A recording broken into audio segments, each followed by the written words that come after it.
Both President Trump and President-elect Joe Biden have been talking about having Congress pass some sort of stimulus package before the end of the year. Part of that package could include bailouts for the states. Joe Coletti, senior fellow at the Locke Foundation, you look at bailouts for the states and say, no, don't do it. Why?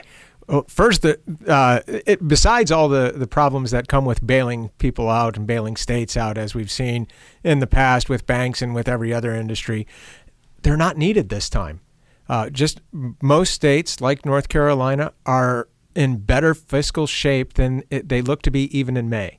And North Carolina came into this in really good shape because we had about $2 billion left over on fund balance, and we had over $1 billion in savings reserve.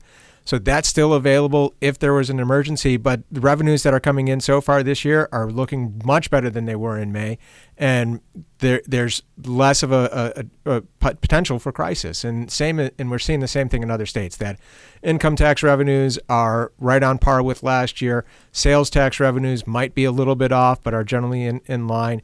And overall, the states are doing much better on the revenue side than anybody anticipated a few months ago. Some people have to be hearing this and saying, this can't be true. So much of the economy was shut down. So many people lost their jobs. They were on unemployment. How can you square the numbers with what people are actually thinking about how coronavirus has affected them? Yeah, there has been a lot of pain, obviously, in the economy, whether it's the business owner or the employee or anybody else who's been involved in this. The parents whose school children are losing ground because they're online school or not in classes. But because of the federal stimulus to individuals, right, we all received $1,200 per person, $500 per child.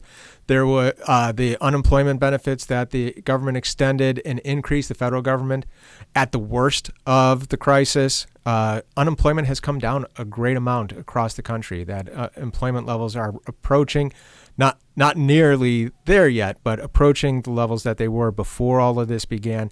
So the economy is improving.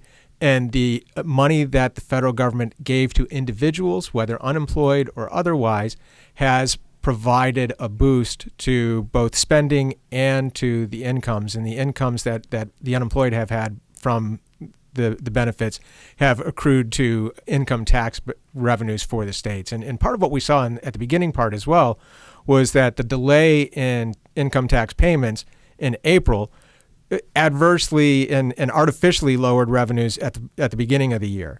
And we saw that in July when revenues spiked. And so the last 4 months have been really good in terms of revenues for states. So whether there's going to be a stimulus package or not, it shouldn't include a particular bailout for states from your vantage point. No, it should not go to states. It should not go to governments. There's greater opportunity this time to target the money to those businesses and those individuals who are in greatest need and do something like that.